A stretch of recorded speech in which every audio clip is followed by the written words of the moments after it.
उस्मान साहब, क्या लगता है आपको, क्या अमेरिका वाकई ही ईरान को रोक पाएगा कि वो मजीद अपने जौहरी प्रोग्राम पे काम ना करे? और क्या अब ईरान के पास ये जवाज है कि वो एनपीटी से बाहर निकल आए और बाकायदा तौर पे परसू करे अपने एटॉमिक प्रोग्राम को?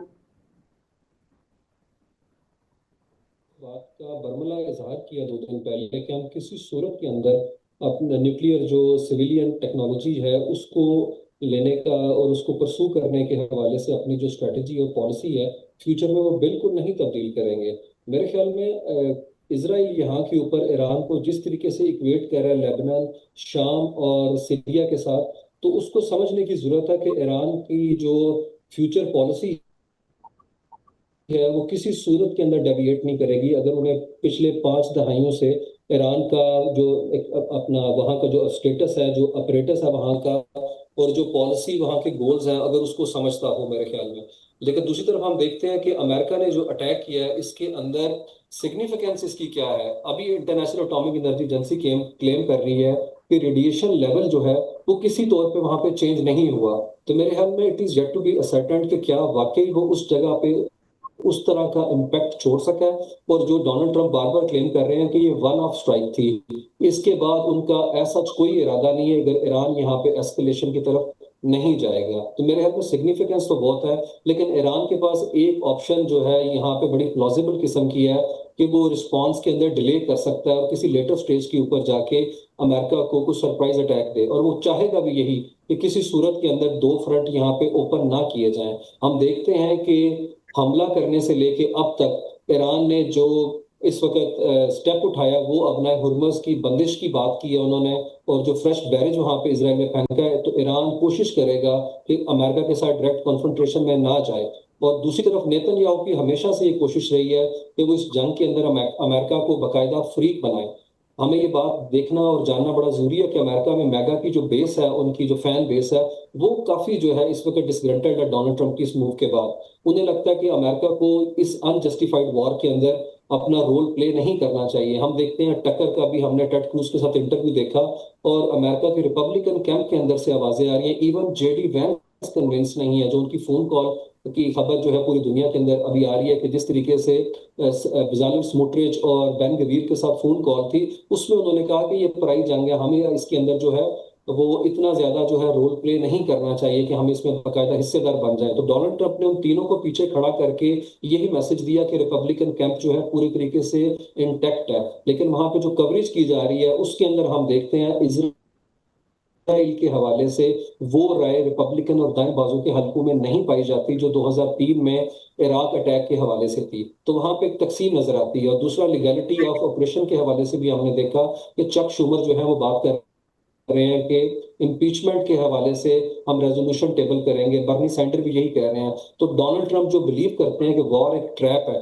और वॉर के अंदर जो है वो एग्जिट का रूट उस तरीके से नहीं होता, ये it has always been his stance. मतलब हम देखते हैं 2 दहाइयों से डोनाल्ड ट्रंप जब ये नहीं भी पार्ट थे इस पॉलिटिकल फ्रेमवर्क का, तब भी वो यही कहते थे कि वॉर जो है सक्सेस है उसको आप गेज कर सकते हैं वॉर जीतने से नहीं, बल्कि कितनी वॉर्स आपने अवॉइड की हैं उसमें शामिल हुए।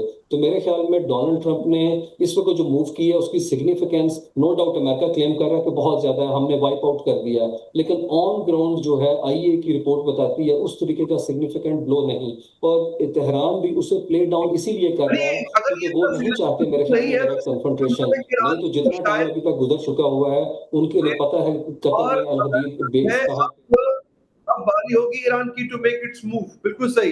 डॉक्टर मानी सुल्तान साहिबा, मौजूदा सूरत हाल में ईरान के पास क्या ऑप्शंस बाकी हैं? अभी ताजा खबर ये आई है कि ईरानी पार्लियामेंट ने आमना हुर्मुज़ को बंद करने की मंजूरी दे दी है, और ईरान की जानिब से वाज़ेह तौर पर कहा गया है कि अमेरिका को इसके नताइज भुगतना पड़ेंगे। अब अमेरिका ने भी जारहाना मौक़िफ़ अपनाया है, ईरान को सख्त रद्द-ए-अमल की धमकी दी है। तो ऐसे में ईरान के पास इस तनाज़े से निपटने के लिए क्या ऑप्शंस हैं? और खास तौर पर जब ईरानी वज़ीर ख़ारिजा रूस जा रहे हैं, तो आप समझती हैं कि रूस और चीन इस सूरत हाल में कोई किरदार अदा कर सकते हैं? क्या वो ईरान की सिफारती और दिफाई ऑप्शंस को तक़वियत दे सकते हैं?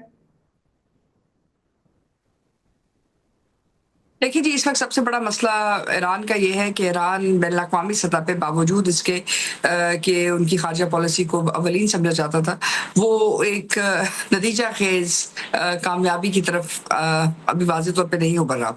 इस वक्त ये बहुत ज़रूरी है कि वो ना सिर्फ रूस चाहें ताकि जिनके दरमियान दफ़ाई माहिदा है, उसके साथ देख सकें कि क्या कुछ कर सकते हैं। दूसरा इसी तरह के जो चीन के साथ उनका माहिदा है, जो तकरीबन $400 बिलियन का है, तजारती सतह पे उसकी दिफा के लिए क्या चीन उनकी कोई मदद करेगा, और मदद करेगा तो किस सतह पे करेगा। बहरहाल जो सबसे बड़ा जो फेलियर है और जो चैलेंज है ईरान के लिए, वो ये है कि ईरान के पास इस वक्त कोई फ़ज़ाई ताकत नहीं है, यानी कि फ़ज़ाइया नहीं है, जिसकी वजह से उनको बहुत ज़्यादा रिलायंस करनी पड़ रही है मिसाइल्स के ऊपर, और साथ ही साथ जो लैंड फोर्सेस हैं उसका भी वाज़ेह तौर पे ये वाज़ेह नहीं है कि वो किस तरह इस्तेमाल करते हैं। हाँ, ये बात दुरुस्त है कि अगर वो स्ट्रेट ऑफ हॉर्मुज़ को ब्लॉक करते हैं तो इससे ना सिर्फ बैनुल-अक़वामी तिजारत पर अमेरिका पे बहुत ज़्यादा असर पड़ सकता है। लेकिन ये टारगेटिंग लिस्ट के ऊपर डिपेंड करता है। अगर अमेरिका के पास बहुत ज़्यादा टारगेट मौजूद हैं, तो ईरान के पास भी बहुत सारे टारगेट्स मौजूद हैं, जिसमें इज़राइल है, इज़राइल का एटमी रिएक्टर है, जिसमें ये स्ट्रेट ऑफ हॉर्मुज़ है, जिसमें अमेरिकन बेसेस हैं।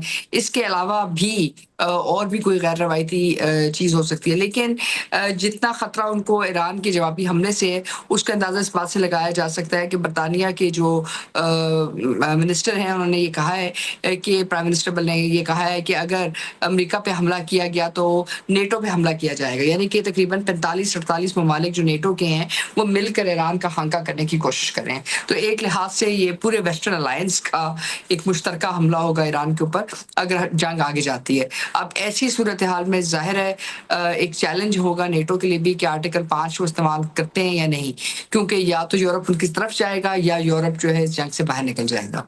तो ये अमेरिका, बरतानिया के अलायंस का भी एक चेक है, नेटो का भी, ईयू का भी, और इसके साथ-साथ ईरान का भी। अच्छा, खुर्शीद कसूरी साहब, सर आपका बहुत-बहुत शुक्रिया।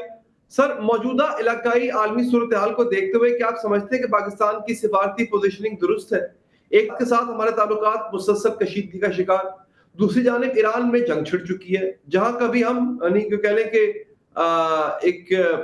हम नोबेल प्राइज़ के लिए इनिशिएटिव की बात कर रहे थे, अब ये सूरत-ए-हाल है। अब तीसरी तरफ तालिबान के साथ हमारे रवाबित तनाव का शिकार हैं। इसके साथ हम अमेरिका और चीन के दरमियान तवाज़ुन बरकरार रखने की कोशिश भी कर रहे हैं। क्या इन तमाम मतवाज़ी महाज़ों पर हमारी खारजा पॉलिसी मुतवाज़न, वाज़ेह और मौसर अंदाज़ में आगे बढ़ेगी? हाँ जी, हाँ, तो मैं ये कह रहा था कि 2-3 चीज़ें हैं, उससे मिक्सअप ना करें। फील्ड मार्शल आसिम मुनीर की जो मीटिंग थी वाइट हाउस में, लंच मीटिंग प्रेसिडेंट ट्रंप, वो थी कश्मीर, उनकी ऑफर, साहब की आवाज़ नहीं आ रही, मुझे दीजिएगा। और उसमें उन्होंने एक अच्छा रोल अदा किया। दोनों न्यूक्लियर पावर्स हैं, उस सिलसिले में थी। बहुत अच्छा हुआ कि प्राइम मिनिस्टर पाकिस्तान और प्रेसिडेंट ऑफ ईरान की बातचीत हो गई। बहुत अच्छा हुआ कि फॉरेन ऑफिस ने कंडेम कर दिया अमेरिकन अटैक ऑन ईरान। इससे पोजीशन वाज़ेह हो जानी चाहिए कि हमने कोई ऐसा हम कर भी नहीं सकते, क्योंकि मेरा अपना ये तजुर्बा है। सिक्योरिटी काउंसिल का जब पाकिस्तान मेंबर था, तो मैं उस वक्त फॉरेन मिनिस्टर था उस वक्त, और मैंने प्रिजाइड किया सिक्योरिटी काउंसिल पे। हमें भी ऐसे इम्तिहानात आए थे जब हम अमेरिका के बड़े क्लोज एलाई थे, और अमेरिका फैसला कर रहा था कि इराक पे हमला करे, और उसने एक गैर मामूली मुझे इन्विटेशन मिली, क्योंकि अमूमन तो एज फॉरेन मिनिस्टर्स हम वाइट हाउस से डील करते हैं या स्टेट डिपार्टमेंट से। पेंटागन से मुझे मीटिंग दावत आई, डोनाल्ड रम्सफेल्ड जो डिफेंस सेक्रेटरी थे, कि आप आए, और बड़ा गार्ड ऑफ ऑनर ये वो, उन्होंने बड़ी अपनी ठूं ठां की और बड़ी हमें इज्जत अफजाई की। और मैं अंदर गया, मैं खुद हैरान था कि क्या बात करना चाहते हैं। उनका जी हम इराक पे हमला करना चाह रहे हैं, हम चाहते हैं पाकिस्तान हमारी मदद करे।